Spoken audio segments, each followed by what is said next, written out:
Patricia Kirkpatrick, welcome. So wonderful to meet you. Thank you. Well, it's wonderful that you could come today and that the heavens have opened up and such a bright, beautiful, wonderful sun. It's so good to see you. We can walk in for the moment. There you are. It's just a wee little church. And it seats about, maximum 100, maybe. I used to worship here regularly when I was a child, and then on the weekends and for holidays, because my grandmother had in 1935 bought a cottage or some land here in which she built a cottage. And so I was really very fortunate. I was able to have both the city life and this country life. I owe a great deal to this church.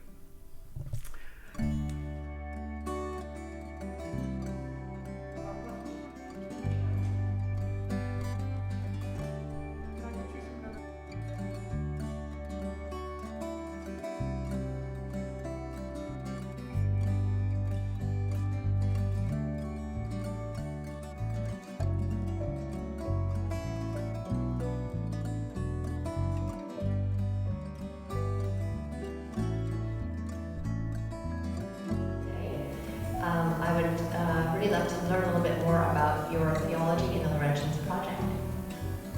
Thanks, Leanne. I mean, it's great to have you here, because theology in the Laurentians was something that began in 2016 and was thought through with members of the School of Religious Studies, then the Faculty of Religious Studies at McGill, and with the Theological College, the Anglican Theological College here in the diocese, along with the diocese itself, with regards to what was then just beginning of the Laurentian Regional Ministry.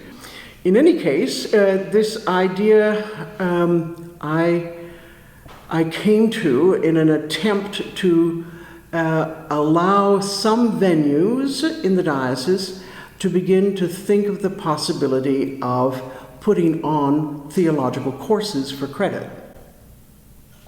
That's a huge leap, by the way, but from just having a Bible study in a church to having something that would be possible as a 4-credit course for theology students and or anyone else that would like to take a course. And I was basing this on the example of the Vancouver School of Theology, and that's how it began. And I was very fortunate to have colleagues, as I am now, both in the Theological College and at the university and in the LRM. And we thought we might get about 20 people interested. And instead, we had a registration of 75. So we had to rethink all of this, because now all of a sudden people were coming from who were lay readers and people who wanted to come up from Montreal, but just interested people. We began study groups. And it was a success. Part of the process of thinking through this was how can we help the local population. And so we had a group lunch and we had worship together. And this took place over 3 days. So I think it was 3 Saturdays, if I remember correctly. And the reviews were good. You know, they were positive, and people wanted more, and so I was all set to up and start it up again the next year. And then, as always happens in life, certain crises happened, and it was not possible. So that was 2017, then 2018, then 2019. And here we are, and COVID-19 happened.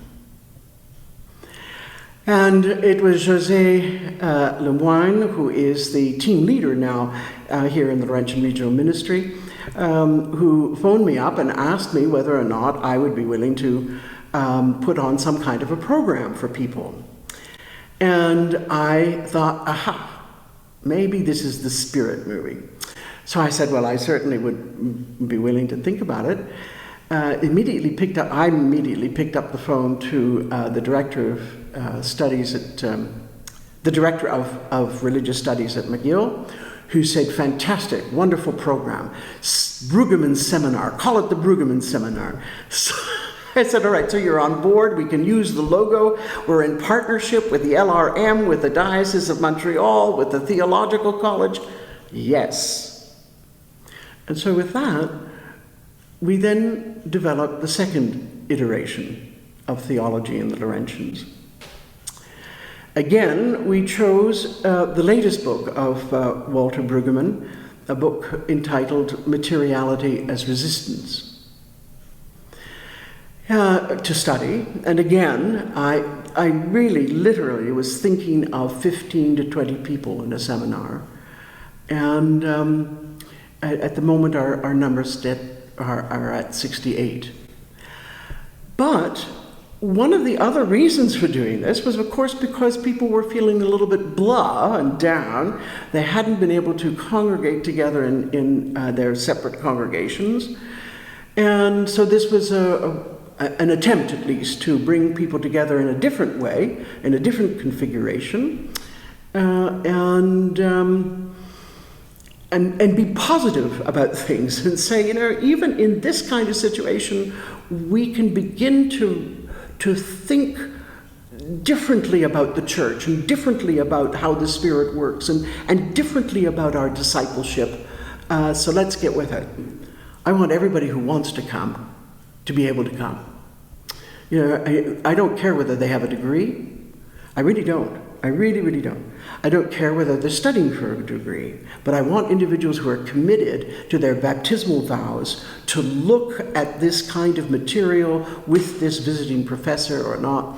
And to my joy, my infinite joy, even though we were 65, I meant it when I hoped for maybe 15 to 20, that it could then therefore reasonably be seen as a seminar. With 65, it becomes a completely different animal.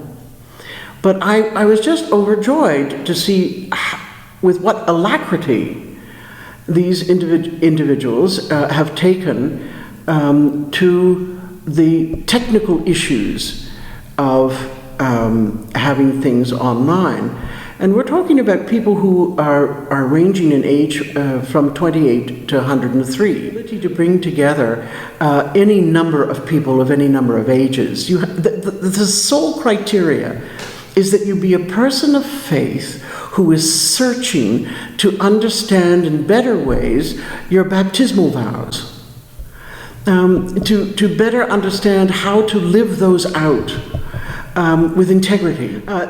What I hope to be able to take away from this is, first of all, that others will see that it is possible for them to do the same in their own context, congregations or parishes. That is to say, that you can pick a book from someone like Walter Brueggemann and begin to explore it in ways that relate to the biblical text but are not only the Bible.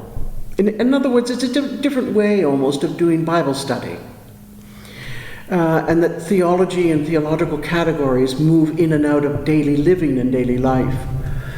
I think the second takeaway is to know that there are people out there who very much want to be able to talk, and talk God talk, but in perhaps a language and a vocabulary that is not exactly the traditional sort of classical theological categories that we would use.